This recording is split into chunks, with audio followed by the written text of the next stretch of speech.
Et puis je suis retournée faire Bienvenue à toutes et à tous ce beau dimanche Méliès.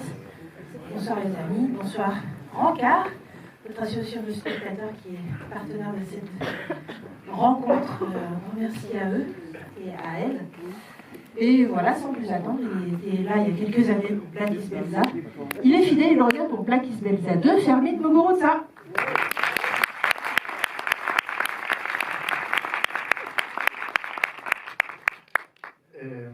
Un grand plaisir de t'accueillir pour cette avant-première. Si tu veux dire quelques mots. Oui, bonsoir tout le monde. Je vais faire une petite présentation parce que après la projection du film, je viendrai aussi pour parler avec vous, si vous voulez, pour faire un petit débat. Et seulement pour dire qu'il y a 3 ans aussi que je suis venu faire la présentation du premier film. Et quand je suis venu, il a été un personnage très important qui est venu voir le film, qui s'appelle Lucio Urtubia. Il est venu ici, après il est décédé. Mais je trouve que peut-être la dernière chose qu'il a fait dans sa vie, c'est venir ici voir le film. Il était une légende de la lutte anti-infanteriste. Bon, pour moi, c'est toujours joyeux de venir ici parce que aussi toute l'amitié avec la librairie Libertaria. Je ne sais pas s'ils sont venus aujourd'hui. Il y a quelqu'un de Libertaria, non? Bon, ils sont des amis. Il y a des clients, en tout cas. Ah, des clients. Bon.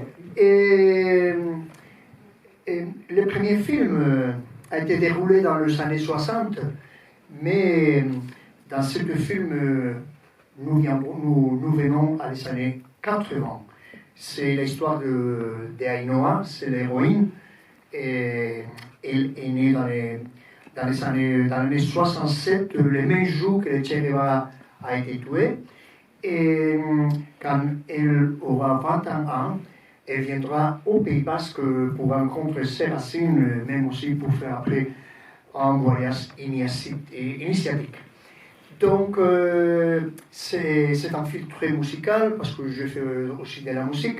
La musique, c'est encore aussi un personnage qui nous parle, qui fait les maps aussi de tous les voyages que fera notre héroïne.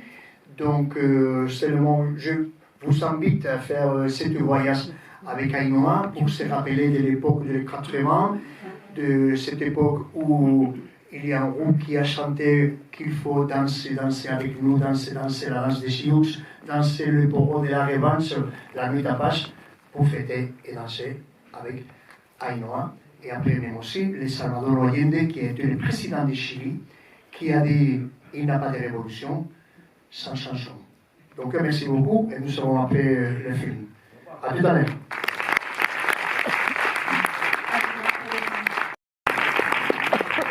Fermit Muguruza.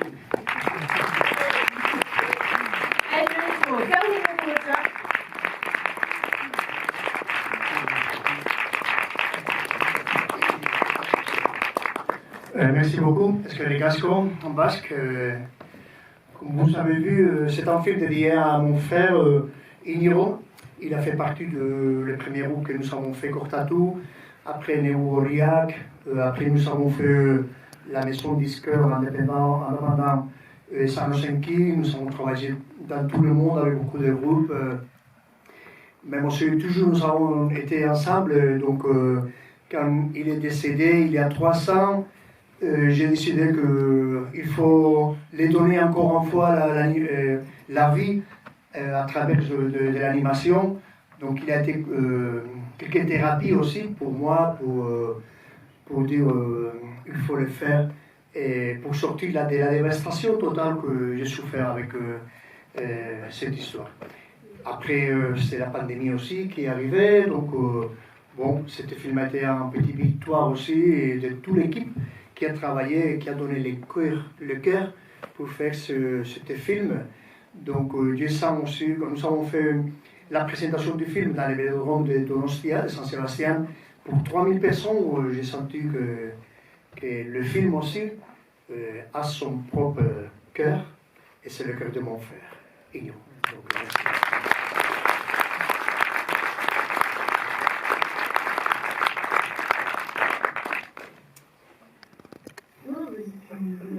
Merci beaucoup. pour ce film, pour ces paroles. Peut-être je vais poser une ou deux premières questions, mais alors dès que ça vous vient, dès que vous êtes revenu parmi nous, n'hésitez pas à lever la main, prenez la parole. On a parlé donc bien sûr en introduction du premier film, Black is Belza, que tu étais venu présenter ici. Celui-là a lieu 20 ans plus tard. Est-ce que c'était important pour toi que le relais soit pris par une héroïne, par la fille de Manesh, aujourd'hui en 2022, comment est-ce que ce personnage-là a été pensé, ce personnage de femme puissante et forte? Oui, bon, nous avons eu toute l'inspiration toujours quand nous avons fait les premiers films avec la saga de Corto Maltese, bien sûr. Nous avons connu la fille de Hugo Pratt, que c'est très fan aussi de films. Et c'est bien sûr aussi que nous avons pu continuer de faire le prochain film avec les héros du premier film. Mais nous avons trouvé que c'est plus intéressant de prendre aussi l'héroïne qui est Ainhoa, parce que je suis né dans les années 60, dans l'année 63, donc le premier film c'est 65-67, et j'ai déjà été dans ce monde, mais j'ai fait toute la recherche, toute la documentation pour faire le premier film, et pour le deuxième film, je me rappelle très très bien de ce qui s'est passé, mais aussi nous avons fait des documentations, recherche. Nous sommes une équipe de 3 personnes pour faire les scénarios, des femmes qui sont des militants du mouvement féministe pour faire l'analyse aussi, pour nous aider. Et nous avons trouvé que c'est très intéressant aussi que ce Ainhoa, la fille qui est née dans les premiers films, qui nous raconte un peu sa histoire. Il faut dire qu'Ainhoa, c'est une petite ville dans le Pays Basque Nord. C'est les villes, les petites villes dont mon grand-parent, ma grand-mère et mon grand-père ont été réfugiés après la guerre civile. Donc, pour moi, il était aussi très, très important de se rappeler de cette histoire, que nous sommes aussi des fils d'émigrants, des réfugiés politiques. Et même aussi dans notre famille, il a été l'histoire de donner le nom d'Ainhoa à quelqu'un qui est né après la première génération qui a été réfugiée à Ainhoa. Donc, mais pour nous, nous avons été 3 frères, donc malheureusement, je n'ai pas eu le nom d'Ainhoa parce que j'ai sorti l'argent. Sinon, le nom, c'est peut-être qu'il était Ainhoa. Et après, même aussi, il faut voir aussi toujours le contexte. Dans le premier film aussi, il a le contexte des années 60, mais dans ce contexte aussi, il faut voir que Ainhoa, elle arrive avec toute la force, avec cette idée aussi de lutter, mais même aussi d'avoir la joie.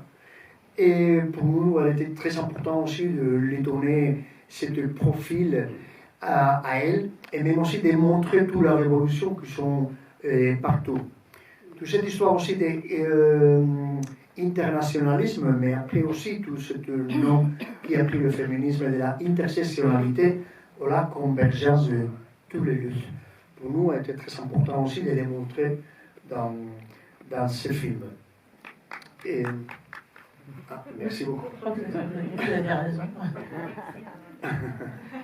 Oui, mais aussi, ce n'est pas seulement Ainhoa. C'est Ainhoa, mais c'est aussi Yosune, que c'est l'ami qui fera tous les voyages, que c'est un journaliste des journaux engagés basques, mais qu'elle a été aussi torturée, mais même aussi qu'elle ira avec Yosune, mais après aussi c'est Iman qui est dans le Liban, c'est Armine, elle sera à Kaboul, en Afghanistan, mais aussi Jadi, qui c'est la femme qui nous montre les moments où commencerait à faire les premières unités de guérilla seulement pour femmes, qui maintenant c'est très bien connu dans le Kurdistan. Et pour nous, a été aussi très intéressant de raconter toute cette histoire. Et même aussi de revendiquer l'autodéfense aussi féministe que fait notre héroïne Ainhoa. Et je vous raconterai quelques petits trucs très très rigolo pour moi, parce qu'il y a quelqu'un qui a dit, ah, mais ouais, mais la héroïne, ouais, mais elle utilise la violence comme ça. J'ai dit, arrête. J'étais dans le festival de Saint-Sébastien. Nous avons été quand Tarantino, il a présenté Inglourious Basterds. Ah, très bien, c'est Brad Pitt qui arrive. Qui arrive pourquoi? Pour tuer à tous les fachos nazis de merde. Et tout le monde clapait. Oh, très bien. Maintenant, nous avons l'héroïne Ainhoa, qui c'est racialisée, c'est basque. Et aussi, elle fait quelque chose aussi contre les salopards de merde, non? Mais oh non, maintenant, non, qui a le père comme ça? Allez. Donc bon, maintenant nous avons l'héroïne Ainhoa. Donc attention pour tous ces fachos, parce qu'il peut finir dans la bouillabaisse.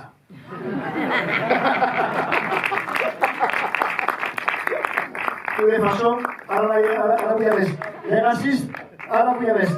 Ceux qui a parlé dans le Parlement, oui, de Rassemblement national, qui a dit qu'il faut qu'il aille à l'Afrique à la bouillabaisse.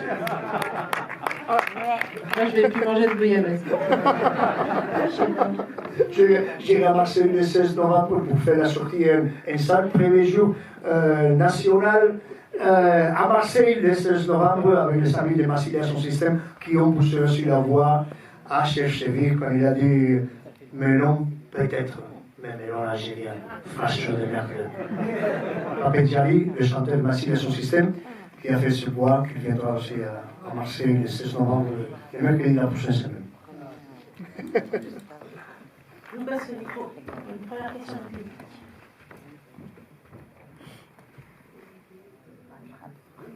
Bonsoir, merci pour le film. Je voulais savoir pourquoi vous choisissez l'animation et pas le live action. Pourquoi pas la fiction L'animation, la technique de l'animation plutôt qu'un film avec des acteurs. Pourquoi ce choix-là? Pourquoi j'ai choisi l'animation de film? Ouais. Bon, c'était une histoire aussi de proximité avec la bande dessinée, avec tous les soirs que j'ai fait il y a 40 ans quand j'ai commencé à travailler avec mon premier groupe punk rock et Cortatou, que nous avons eu toute l'influence, nous avons fait des morceaux inspirés par la bande dessinée française, la bande dessinée underground américaine, la bande dessinée de l'Italie, même aussi de Liberatore, de Ranceros, Liberatore, Stefano Tamburini. Donc nous avons fait des morceaux qui ont parlé d'histoire de bande dessinée. Et après, quand ils ont commencé à faire de l'animation par adultes, même aussi si je suis très fan aussi de l'anime d'Akira ou Ghost in the Shell, ce film, quand ils ont commencé à faire de l'animation par adultes, j'ai trouvé que c'était une technique super intéressante aussi de raconter l'histoire. Donc, j'ai travaillé beaucoup les documentaires, je fais beaucoup de documentaires sur la musique de la Palestine, la musique dans les pays arabes. Je suis allé enregistrer un disque à la Jamaïque, donc je fais aussi un autre documentaire sur la musique dans la Jamaïque. Donc, après il a sorti aussi le film de Harry Foreman qui s'appelle Avec Basir. J'ai trouvé, il mélange aussi un peu le documentaire, la fiction, quelque chose de fantastique, même aussi il parle aussi de Sabra et Satila, la massacre qu'ils ont fait. Et donc, avec ce film aussi, je dis, il faut travailler dans ces lignes. Donc, c'est pour ça que j'ai pensé aussi de faire l'animation, même aussi parce que le premier film, il commence dans le défilé qui ont fait les géants de la fête de Pampelune à New York, dans la 5e avenue. Donc, ils sont, les géants de Pampelune sont des poupettes, sont de... Non? Oui, les grosses têtes, là, marionnettes de carnaval, de défilé. Marionnettes. Des marionnettes. Marionnettes. Ils sont des grandes marionnettes. Merci, madame. Donc, il y a les porteurs qui arrivent à New York, mais par la discrimination raciale et le racisme de l'époque, ils ont fait l'interdiction de participer dans la défilé à les géants, à les marionnettes noires. Oui. Dans l'année 65. Oui, parce qu'il y avait... Même aussi la marionnette. Donc, nous avons commencé le premier film avec ça. Et le porteur de la marionnette noire qui reste à New York parce qu'il est énervé, célèbre de Franco, toute l'histoire que nous avons déroulée dans le premier film. Donc, pour penser aussi de faire quelque chose comme ça, à New York, la 5e avenue, avec le géant, tout ça, j'ai dit, peut-être que la fantasy et l'animation peuvent nous aider. Donc, pour le 10e film, nous trouvons que nous avons déjà travaillé une esthétique spéciale, différente. Donc, avec 2 films, nous avons déjà notre propre style d'animation. Même aussi, avec Ghost in the Shell, je dis que j'étais éclaté par ce film. C'est un film d'animation. Même aussi Tarantino, quand il a fait le film Kill Bill, toute la part de l'animation, il a été fait par le même studio d'animation qui a fait Ghost in the Shell. Même aussi, pour moi, c'était un autre moment aussi très important de l'animation, avec un film de Pink Floyd qui s'appelle The Wall. Vous connaissez? Il y a beaucoup de parts qui ont fait d'animation, même aussi parce qu'il y a beaucoup de parts aussi liturgiques, avec l'acide et tout ça, mais des fantastiques avec tous les rêves et tout ça. Pour moi, c'est quelque chose pour dire, wow, j'adore de raconter quelque chose aussi comme ça, non? Que nous avons utilisé ici comme Ainhoa a eu quelques rêves, quelque chose comme ça. Donc, je trouve que c'est une technique super jolie à raconter ça. Et puisqu'on parlait de la violence salutaire dans le film, est-ce qu'en animation, cette violence-là, je pense à la scène par exemple du meurtre c'est ça, est-ce qu'il y a un traitement, enfin l'animation permet aussi plus de choses pour ces scènes-là? Comment est-ce que tu vois ça, toi? Même aussi ça, non? Et je trouve que peut-être que dans les cinémas, il y a tous ces trucs aussi super violents aussi, mais avec le sang Peckinpah, avec le western, peut-être aussi même avec Tarantino. Hein? Mais avec l'animation, c'est différent. Même s'il y a beaucoup de violence, mais aussi tu peux penser que c'est un peu... Oh, mais c'est un peu comme si tu es à la bande dessinée, non? Tu dis, oh, qu'est-ce que c'est ça? Qu'est-ce qu'ils ont fait? Non? Mais même aussi, c'est plus agréable. Je trouve que c'est un petit comme ça. C'est pour ça aussi que toutes ces histoires que je racontais de la bouillabaisse, même aussi quand Ainhoa prend comme ça, il a tué cet américain Ringo cubain. Tu dis, oh, qu'est-ce que c'est? Mais après, tu as aussi la sensation de rire un peu. Et ça, c'est un truc que nous pouvons le faire avec l'animation. Sinon, si c'est dans la vision, tu dis, ça aurait pu gauler, non? Ça aurait pu être beaucoup plus glauque avec des images réelles, j'imagine. Qui veut poser la suivante? Ça peut être une réaction.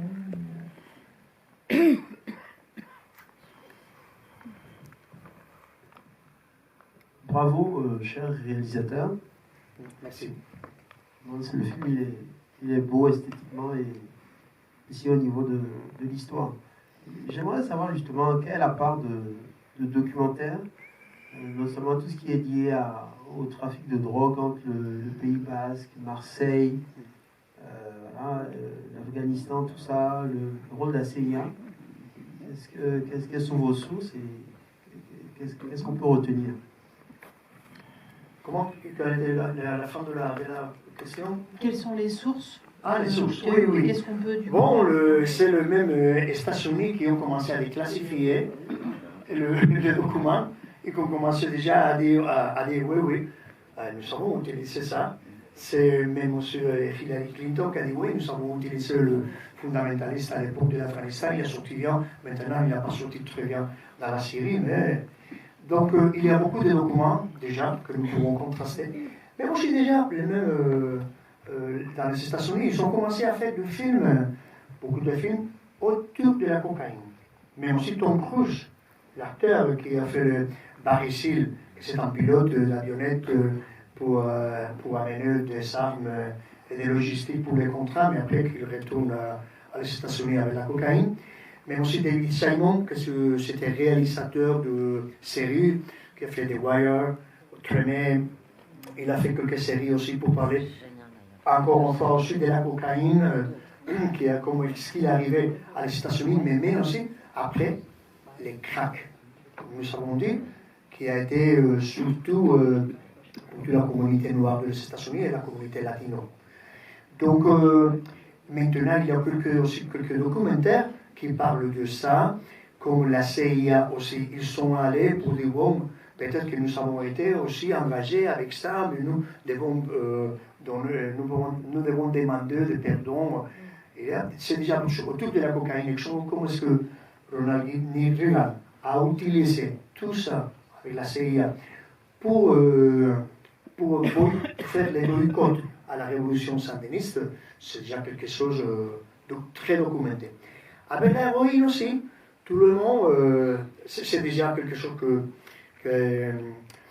que nous savons, qu'il y a des documentations, qu'il a été aussi toute la complicité de la CIA avec ici, c'est l'intelligence du Pakistan qui a aidé aussi à mener des armes, de logistique pour les fondamentalistes. Après, ils sont retournés avec des opios pour faire de l'héroïne.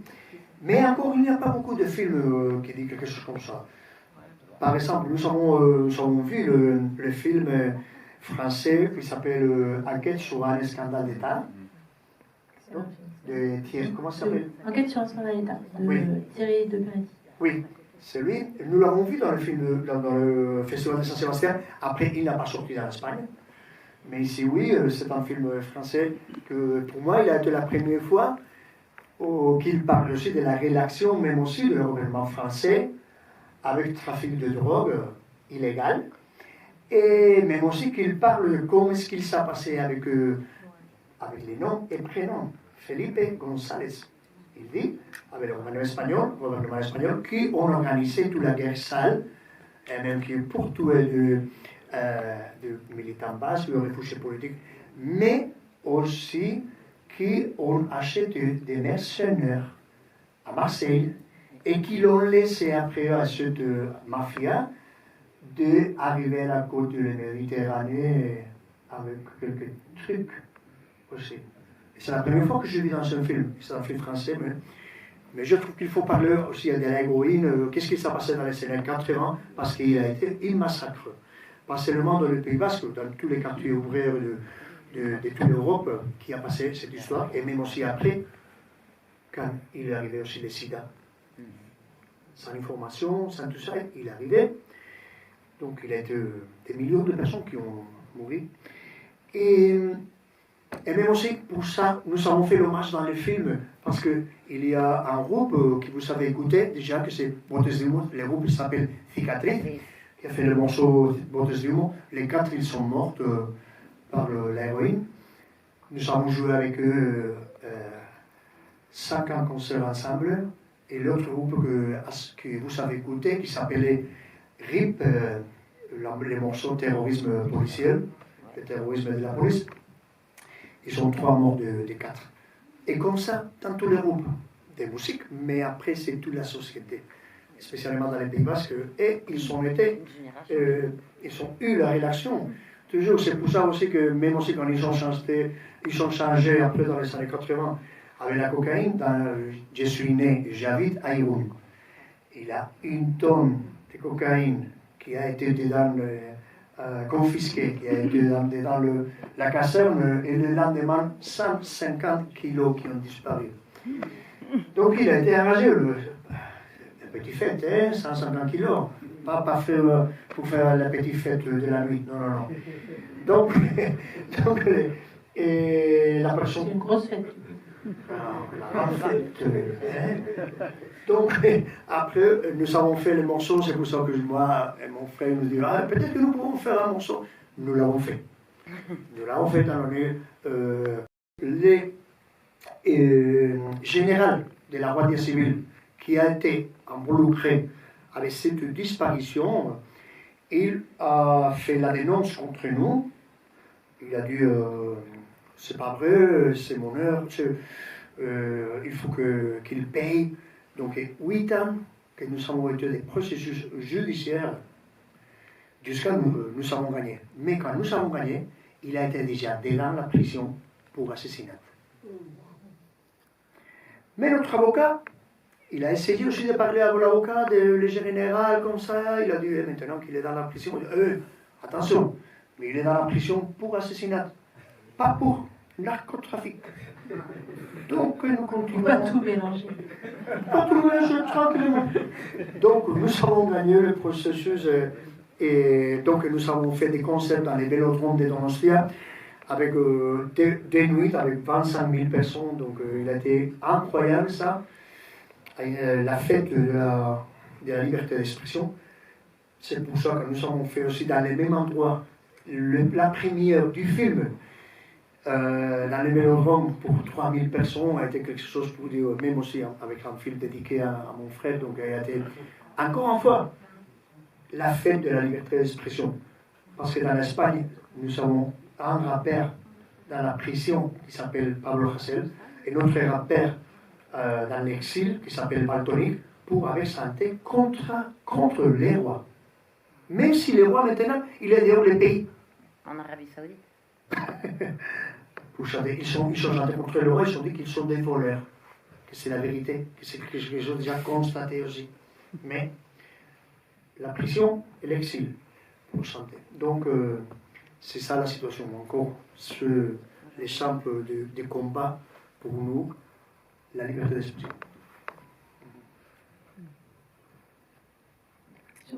Sur ce film qui se passe donc à la fin des années 80, toi tu es dans le film.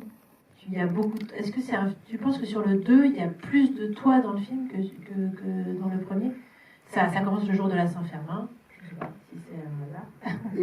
Bon, oui, je crois que quand nous écrivons les scénarios, toujours nous donnons à chaque personnage, pas seulement à un personnage, nous donnons beaucoup de mémoires, beaucoup d'histoires, beaucoup de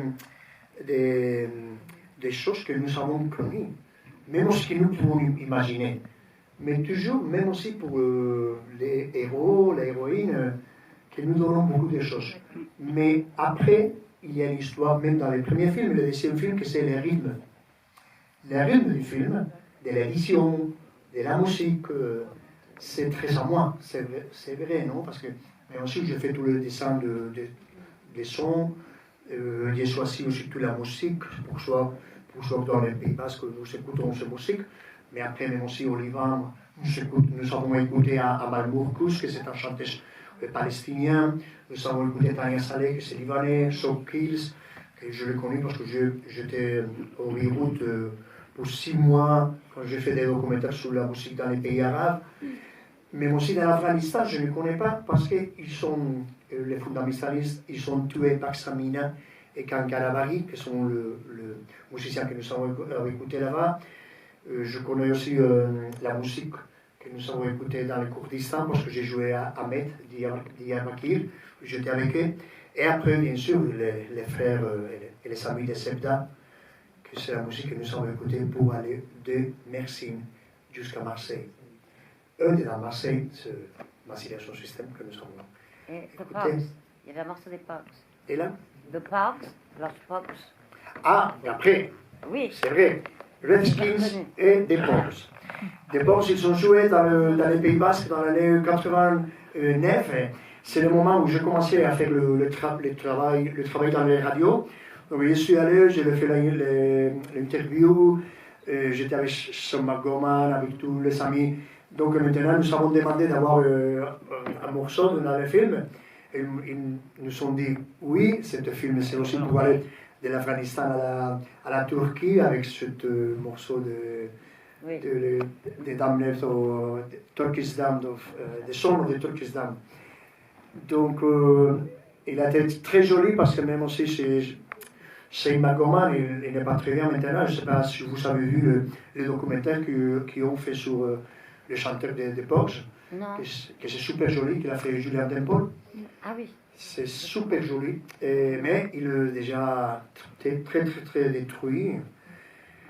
Et après, c'est de Redskins, que c'est un autre groupe qui a été très important pour nous, et qu'il n'y a pas beaucoup de monde qui connaît, mais qui pour nous il a été super important parce qu'ils sont des années 80, quand nous sommes venus ici jouer à l'Élysée Montmartre avec Ludivine 88, les shérifs, toute la sécurité a été faite par le Red Warriors, qui a été un groupe de Redskins, qui ont fait populaire des quartiers, qui ont fait la défense, parce qu'à ce moment aussi, il y aurait été tous les fachos qui devaient venir pour faire l'attaque. Donc les Redskins a été un groupe super intéressant et qui a mélangé aussi les soul music.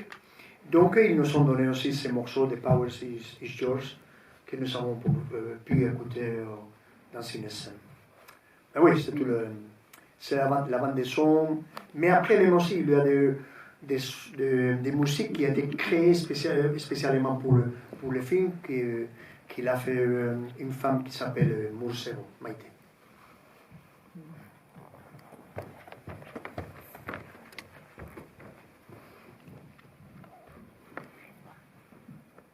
Oui, j'avais deux questions. La première, c'est parce qu'au début du film, il y a ton personnage qui dit maintenant qu'on parle basque, on va pouvoir chanter en basque. Donc, c'est quoi ton rapport à cette langue? Comment tu l'as apprise? Si tu l'as pas apprise à la maison, du coup, si je comprends bien. Et deuxième question, est-ce qu'on peut, selon toi, on peut changer le monde grâce à la musique, grâce aux chansons? Et la première question, c'est ton rapport à la langue basque, comment est-ce que tu l'as apprise? Ah, oui. L'histoire, c'est que comme je suis né dans l'année 63, il a été la dictature de Franco, il a été l'interdiction totale de parler en basque. Il a essayé, pas seulement il a fait déjà les bombardements contre Guernica, qui était le symbole de tous les Basques. C'est la Légion Condor des nazis, de Hitler, qui a fait tous les bombardements, mais pour ordre de Franco. Et après, dans tous les années de la dictature franquiste, il a été très difficile de parler. Mais dans les années 80, il a eu un mouvement de récupération de la langue très fort. Et nous avons fait partie de ce mouvement. Même aussi avec notre groupe, que nous avons commencé à chanter en espagnol. Mais nous avons dit que nous finirons par chanter aussi en basque, parce que c'est une question culturelle, mais même aussi politique. Il y a le fascisme qui a essayé de disparaître notre langue. Et nous parlons dans notre langue que c'est la nôtre. Donc, dans les troisième, nous avons fait partie de ça, nous avons pris des cours, j'ai pris des cours aussi pour parler en français, comme aujourd'hui, pour faire des débats avec vous. Et nous avons fait tous ces cours, et mon frère et moi, qui sommes allés à l'école des Basques, mais aussi nous sommes allés pour être 3 mois dans une maison où seulement nous avons parlé en basque. Et nous sommes sortis et nous avons décidé de faire le troisième déjà disque en basque. Et après, nous avons décidé aussi de faire le dernier concert qui s'appelait La dernière danse des rêves. Il a été ici, mais que même aussi, c'est un petit truc avec un film qui a fait Martin Scorsese, qui s'appelait, c'est un documentaire sur les derniers concerts qui a fait le groupe des bandes. Des bandes, c'est un groupe américain qui a fait les derniers concerts, qui a invité à beaucoup de musiciens, à Bob Dylan, Muddy Waters, Neil Young. Donc ils ont fait les derniers concerts. Et Scorsese a fait le tournage de ce film et le nom a été The Last Words, les derniers valses. Et pour nous, a été la dernière danse de guerre. Donc après, nous avons fait le prochain groupe, comme mon frère a dit dans l'interview. C'est un groupe nouveau, avec toutes les nouvelles influences de rap. Nous avons vu ici à Public Enemy, dans les Zénith, dans les mêmes endroits. Nous avons joué avec Berrouille Noir. Nous avons vu ici dans les années 90 à Public Enemy. Ça a été quelque chose aussi, comme j'ai vu le Clash pour présenter Sandinista à Saint-Sébastien dans l'année 81. Donc nous avons mélangé aussi des rap, des hardcore, de la musique avec Negoria, mais nous avons déjà commencé à chanter tout en basque. Et après, la deuxième chose que tu as dit sur si la musique fait la révolution, quelque chose comme ça, c'est pour ça, parce que c'est une question, mais vous ne faisiez pas la révolution avec la musique. C'est pour ça que j'ai pris la phrase de Salvador Allende, cette histoire qu'a dit mon frère. Oui. Je ne sais pas qu'est-ce que vous disiez, c'est en discussion, la dialectique, qu'est-ce que vous voulez, mais Salvador Allende, il a dit qu'il n'y a pas de révolution sans son. Et ça, c'est l'histoire que pour nous, c'est très inspiratif et que c'est la vérité aussi. Il n'y a pas de révolution sans son.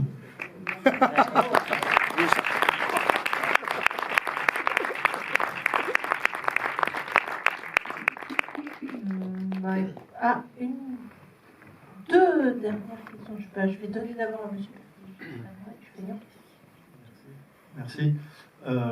D'abord une réaction. Moi, j'ai adoré écouter ces musiques que je connaissais avant, Mauriac, Imanol, Michael Lavoie. C'est vraiment génial de l'écouter dans un cinéma avec, à fond.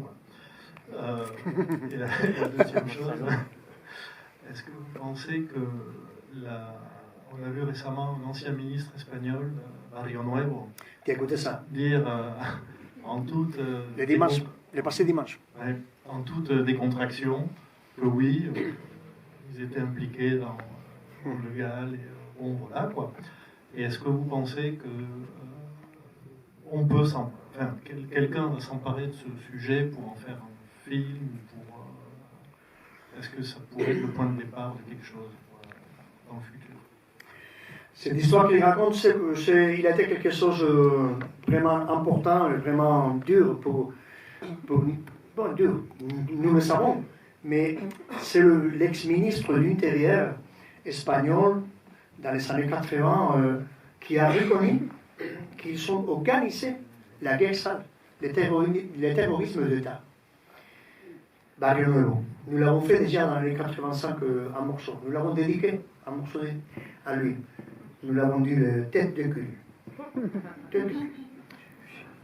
Mais nous avons dit ça il y a 35 années. Nous avons dit, mais vous êtes les mêmes que les gouvernements, la police, vous êtes les mêmes qui fait le terrorisme d'État, la guerre sale. Et maintenant, il a reconnu avec toute l'impunité. Avec toute l'impunité, sans problème. Donc, il a été terrible pour beaucoup de monde, même pour nous. Parce que s'il y a quelque chose de dire, bon, nous l'avons fait, mais nous reconnaissons la souffrance, ou quelque chose comme ça. Non, je suis fier d'avoir fait ça. Non, et encore, il y a 150 prisonniers politiques, et c'est dans la prison. Donc, c'est quelque chose asymétrique. Donc, il a été très dur. Je n'ai pas pensé à faire gain sur cette histoire, parce que maintenant, ils ont été 4 ans pour faire ce film. Donc, je suis trop fatigué. Mais nous verrons ce qu'il se passe. Encore, il faut qu'il dise qu'ils ont organisé toute la distribution de l'héroïne dans les Pays Basques. Il faut qu'il le dise. Pour reconnaître, et même aussi pour tous les amis qui ont été décédés, ou qui ont décédé. Mais bon, nous verrons ce qu'il se passe avec ça. Et je ne sais pas si elle a dit quelque chose que j'ai oublié maintenant. Même avec la musique, et je pensais aussi que c'est très important de faire aussi la transmission historique. Nous faisons la lutte sur la mémoire historique. Vous savez, dans l'Espagne, c'est très important aussi de raconter ce qui s'est passé dans la guerre civile, mais même après, parce qu'ils ont dit que nous avons fait la transition politique modérée qu'il faut exporter à la Latino-Amérique, même, encore une fois, et nous avons dit toujours que non. Donc nous avons été toujours en contre de la version officielle, qui sont essayés de transmettre tous les groupes qui ont chanté à cette époque, dans les 80, qui ont été très engagés, que nous avons eu la relation surtout avec toute la musique, les rock alternatifs de la France. Et maintenant, encore une fois, il essaye aussi de dire que, bon, à cette époque, il y a été aussi la transition, et encore, c'est pour ça qu'il faut faire aussi des films, comme ce film que nous avons fait. Bonsoir, je voulais remercier Fermine pour ce voyage musical et militant. J'ai grandi dans le sud-ouest de la France et j'ai eu la chance de travers différents projets, le Cortato, Mauriac, le label Mauriac et Gadishtak, et tout ce que tu as pu faire aussi pour ouvrir à des formes militantes ailleurs, et avec l'effort de traduire toujours en français, en anglais, en basque, ce qu'il y avait dans les textes des paroles, ça c'était important. Mais tous ces chemins sont toujours revenus au Pays Basque, et moi je serais intéressé d'avoir ta lecture sur tout ce qui est en train d'émerger dans la fiction qui traite du conflit basque. C'est des choses qui n'existaient assez peu dans la littérature, dans la BD, etc. Depuis quelques années, il y a plusieurs auteurs qui ont ouvert un peu cette voie, toi tu en fais partie, avec des lectures aussi différentes, aussi, avec des témoignages qui ne racontent pas la même chose. Tu peux parler un petit peu plus fort. Oui, je disais avec des témoignages sur ce conflit basque qui ne disent pas toujours la même chose, qui parfois ont des partis pris un peu différents, qui ne sont pas forcément les mêmes que ce que toi tu as pu aussi véhiculer dans tes années militantes ou dans ce que tu montres aujourd'hui. Est-ce que tu penses que finalement le fait que chacun s'exprime aujourd'hui avec la fiction, avec ses lectures différentes, c'est une bonne chose? Est-ce qu'il y a aussi peut-être une concurrence ou un affrontement aussi de cette lecture à travers l'art, de ce qu'a été, ou ce qu'est toujours d'ailleurs peut-être d'une certaine façon, cette lutte au Pays Basque? Je pense notamment à l'auteur du best-seller Patria, qui a dans certaines interviews revendiqué vraiment son antagonisme très fort, et il a même dit, moi à travers cette œuvre-là, qui est un bon roman mais qui est de parti pris, je veux tuer... Vous dites aussi les relats. Oui, la narrative, non? Je veux tuer artistiquement, en fait, cette époque-là. Oui, il y a la stratégie claire maintenant de tous ces partis officiels de faire... il y a un nom que c'est la lutte pour les relats. La lutte pour la narrative, qu'est-ce qui s'est passé. Donc, si tu veux faire un film comme ce film que nous avons fait, l'institution du cinéma espagnol ou la télévision espagnole, il dira non. Nous n'avons pas eu l'aide de cette institution, même si notre premier film a été dans tout le monde. Nous avons fait projection dans 50 festivals internationaux, et même aussi la première partie, il a eu la distribution dans la France, mais il a été à Netflix.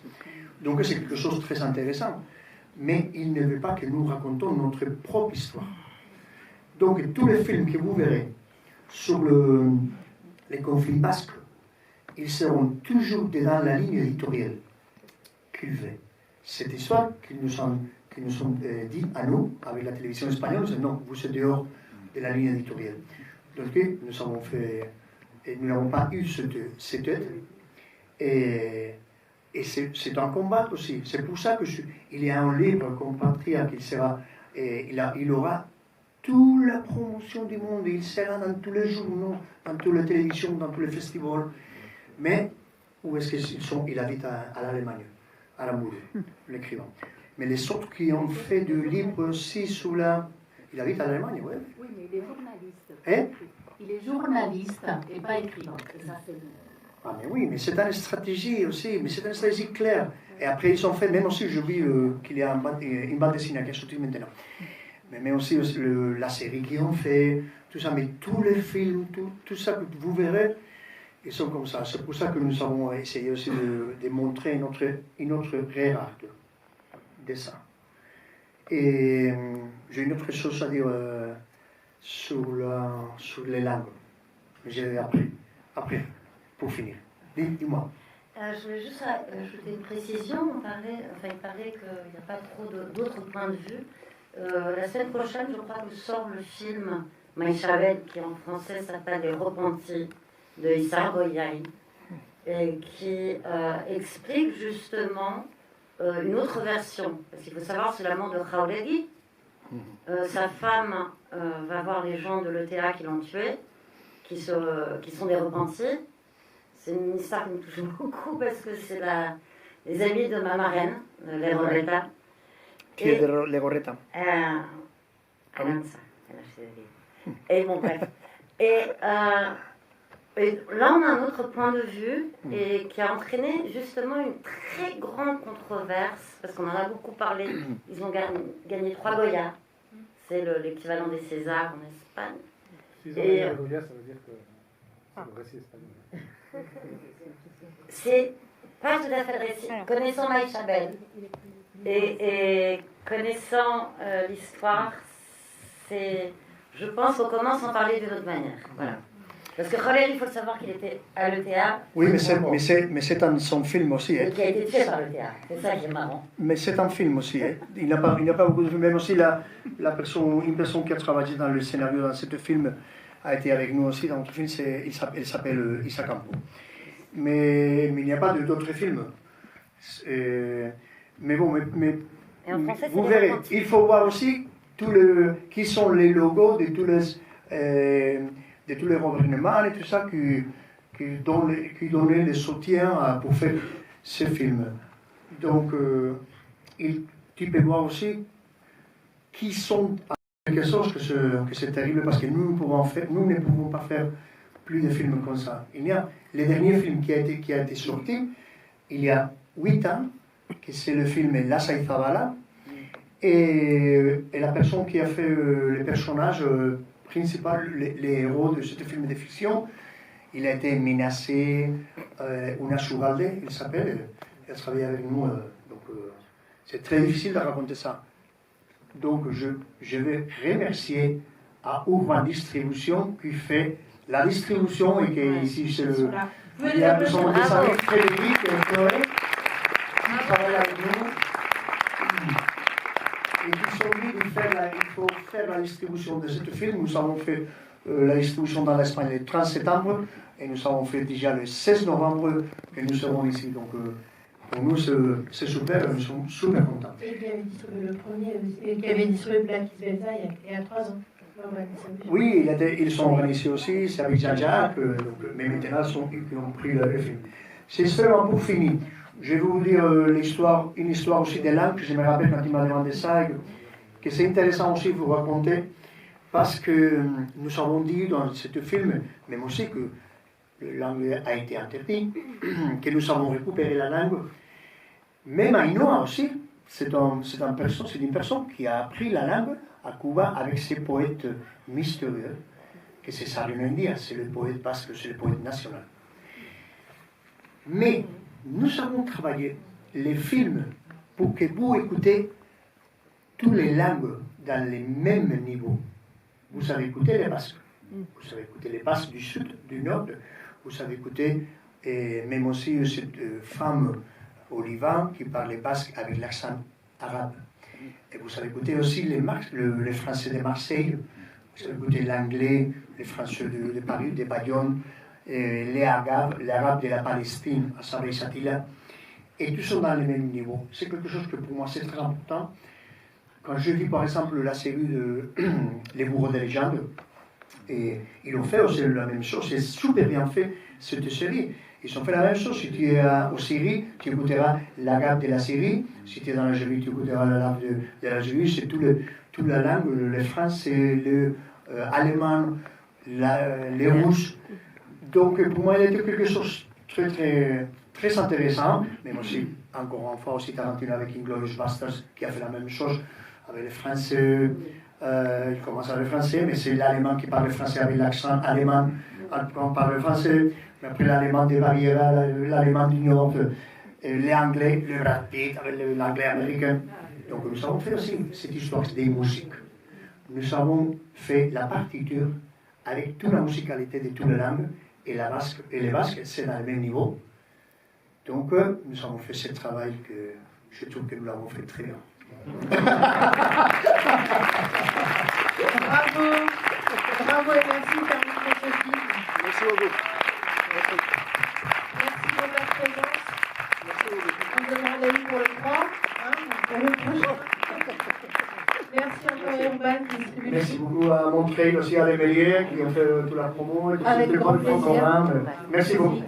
Donc le film sort mercredi ici et dans plein d'autres salles à Paris, partout. Donc je pense que ça vous a plu, que vous êtes resté jusqu'ici. Donc parlez-en autour de vous.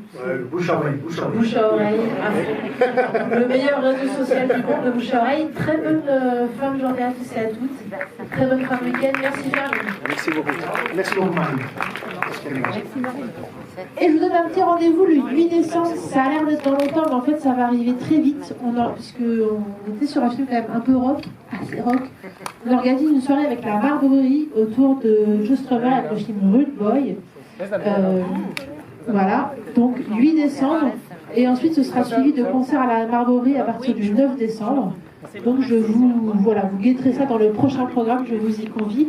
Chaleureusement, ce sera formidable. Très bonne soirée à tous et à toutes. Non, nulle part.